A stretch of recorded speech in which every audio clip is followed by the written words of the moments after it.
ഞാൻ Kolkata international film festival അവിടെ നിന്നാണ് നമ്മുടെ തുടക്കം. പ്രീമിയർ അവിടെയായിരുന്നു. അത് അറ്റൻഡ് ചെയ്യാൻ പറ്റി. ഇത് ഞാൻ 10ാമത്തെ സിനിമയാണ്.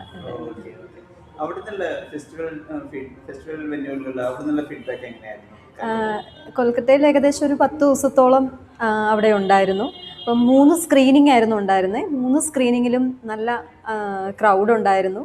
മലയാളി ഓഡിയൻസ് ഉണ്ടായിരുന്നു. അതുപോലെ മറ്റ് ഇൻ്റർനാഷണൽ പിന്നെ ജൂറി ആയിട്ട് ഉള്ളവരും അല്ലാതെയൊക്കെയുള്ള ഒരുപാട് ഓഡിയൻസ് ഉണ്ടായിരുന്നു. അപ്പം എല്ലാവരും നമ്മളെ വളരെ നല്ല രീതിയിൽ വെൽക്കം ചെയ്തു. ആ ക്യാരക്ടറിനെ അവർക്കെല്ലാം വളരെ ഇഷ്ടമായി എന്നുള്ളതാണ്.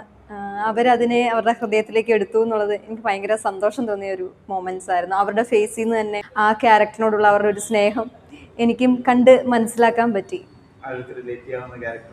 അതെ അതെ അതെ. പിന്നെ പെർഫോം ചെയ്യാനുള്ളൊരു ക്യാരക്ടറാണ് എന്ന് പറഞ്ഞിരുന്നു. പക്ഷേ ഞാൻ ഈ സിനിമ അഭിനയിക്കുന്നതിന് അതിൻ്റെ പൂജയ്ക്ക് 2 ദിവസം മുന്നെയാണ് ഈ സബ്ജക്റ്റിനെ ഞാൻ അറിയുന്നതും അതിലേക്ക് കടന്നു വരുന്നതും ഒക്കെ. അപ്പോൾ അതിലേക്ക് എനിക്ക് കൂടുതൽ പ്രിപ്പറേഷൻസ് ഒന്നും ചെയ്യാനും പറ്റിയിട്ടില്ല. ഇപ്പോൾ ഉള്ളതിലും കുറച്ചുകൂടെ വെയിറ്റ് കുറഞ്ഞാൽ നല്ലതായിരിക്കുമെന്ന് മാത്രം പറഞ്ഞത് സാറ്. അതെ, കാരണം അങ്ങനത്തെ ഒരു ക്യാരക്ടറാണ്. അപ്പം നമുക്ക് അതിൻ്റെ ആ ഒരു ക്യാരക്ടറിൻ്റെ ഫീല് ആ ഒരു ലുക്കിലേക്ക് വരുന്നതിന് ആ ഒരു മേക്ക് ഓവറിന് അത് ഹെൽപ്പ് ചെയ്യും എന്നുള്ള രീതിയിൽ പറഞ്ഞതാണ്. ഒരു പർട്ടിക്കുലർ സെഗ്മെന്റ് വരെ വളരെ മൈൽഡ് ആയിട്ടൊരു ആക്ടിങ്, അതിനുശേഷം കുറച്ചും കൂടി ഒരു റിവോൾട്ട് എന്നുള്ള നിലയ്ക്ക് അതിനുള്ള എന്തെങ്കിലും റിഹേഴ്സൽസ് എന്തെങ്കിലും ഉണ്ടായിരുന്നോ? ഇല്ല, സത്യം പറഞ്ഞാൽ ഞാൻ ഈ പറഞ്ഞ പോലെ 2 ദിവസം മുന്നിലേക്ക് സബ്ജക്റ്റ് എത്തുന്നു. ഞാൻ ജസ്റ്റ് ഒന്ന് ത്രെഡ് പറഞ്ഞു, ഡീറ്റെയിൽഡ് ആയിട്ട് പറഞ്ഞിട്ടില്ല സാറ്. പിന്നെ ആ ലൊക്കേഷനിലേക്കുള്ള പാലക്കാട് വെച്ചാണ് ഷൂട്ട് തുടങ്ങിയത്. അപ്പം പാലക്കാട് ലൊക്കേഷനിലേക്കുള്ള ആ ഒരു വഴിയിൽ ബസ്സിലിരുന്നുകൊണ്ട് ആണ്, ആ യാത്രയിലാണ് ഞാൻ ഈ സബ്ജക്റ്റ് വായിക്കുന്നതിനെ, കഥ വായിക്കുന്നതിനെ. പക്ഷെ ആ കഥയിലും ക്ലൈമാക്സ് കൊടുത്തിട്ടുണ്ടായിരുന്നില്ല. അപ്പം സീൻ പറയുന്നു. അപ്പം ഞാൻ ഒരു തവണ വായിച്ചുള്ളതിലും എന്നിലേക്ക് എനിക്ക് ശരിക്കും പറഞ്ഞാൽ ആ ഒരു കഥ റിലേറ്റ് ചെയ്യാൻ പറ്റി. ഒറ്റ വായനയിൽ തന്നെ എനിക്ക് ആ ക്യാരക്ടർ എനിക്ക് കിട്ടിയതുപോലെ തോന്നി. ആ ഒരു ഇത് ഉൾക്കൊള്ളാൻ പറ്റി. പിന്നെ എടുക്കുന്ന മൊമെൻറ്റിൽ ഇതാണ് സീനെന്ന് സാറ് പറയുന്നു, ചെയ്യുന്നു. അപ്പോൾ അതിനകത്ത് എന്തെങ്കിലും ചെറിയ ചേഞ്ചസോ കാര്യങ്ങളോ ഉണ്ടെങ്കിൽ അത് പറയും, മാറ്റം വരുത്തും.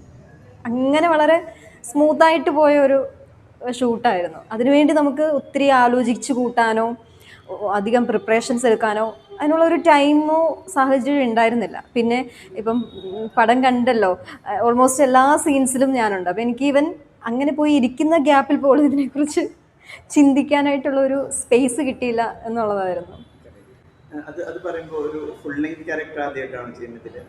അല്ല, ഫുൾ ലെങ്ത് ക്യാരക്ടർ ആദ്യമായിട്ടല്ല ചെയ്യുന്നത്. ഞാൻ നൗഫാസ് എന്ന് പറഞ്ഞ ഡയറക്ടർ ചെയ്ത, പേര് അനൗൺസ് ചെയ്തിട്ടില്ല, സിനിമയിൽ ഹീറോയിനായിട്ട് ചെയ്തിരുന്നു.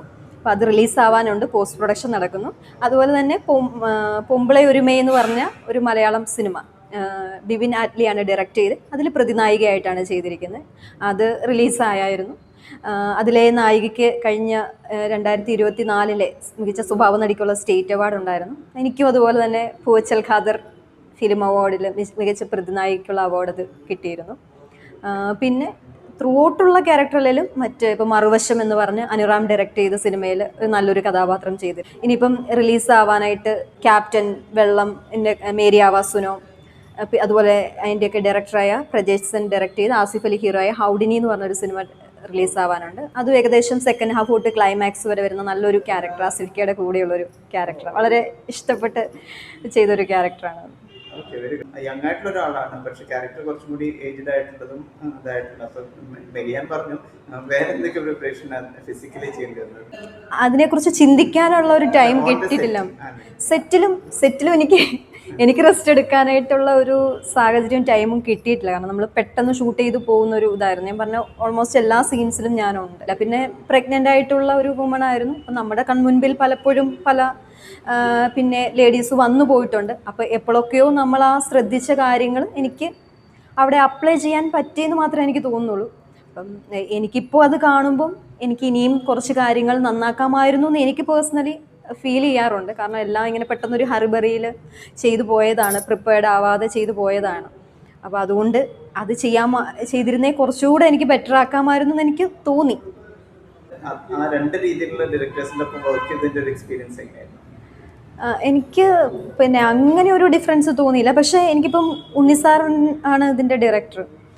അപ്പം ഓരോ സീൻസ് എടുത്തു കഴിയുമ്പോൾ ചെയ്ത് കഴിയുമ്പോൾ ഉടനെ വന്നിട്ട് അദ്ദേഹം ഭയങ്കര ട്വിങ്കിൾ നന്നായിട്ട് ചെയ്തിട്ടുണ്ടെന്ന് വന്നു നമ്മളങ്ങനെ ആ ഒരു എൻകറേജ് ചെയ്യുന്ന അങ്ങനെ ചെയ്യുന്ന നമുക്ക് ഭയങ്കര പല സ്ഥലങ്ങളിൽ പോസിറ്റീവായിട്ട്. ഇപ്പോൾ ചില മൊമെൻറ്റിൽ എനിക്ക് എന്തെങ്കിലും ഈവൻ അദ്ദേഹത്തിൻ്റെ ക്യാരക്ടർ ചെയ്യുന്ന അതിലെ മെയിൻ ചെയ്യുന്ന എനിക്ക് എന്തെങ്കിലും എന്തെങ്കിലും ഒന്ന് ഫീൽ ചെയ്താലോ, ഞാൻ കംഫർട്ടബിൾ അല്ലാതെ തോന്നിയാൽ എൻ്റെ ഫേസിൽ നിന്ന് അത് അല്ല എൻ്റെ ബോഡി ലാംഗ്വേജിൽ നിന്ന് അത് അദ്ദേഹത്തിന് റീഡ് ചെയ്യാൻ പറ്റുന്നുണ്ടായിരുന്നു.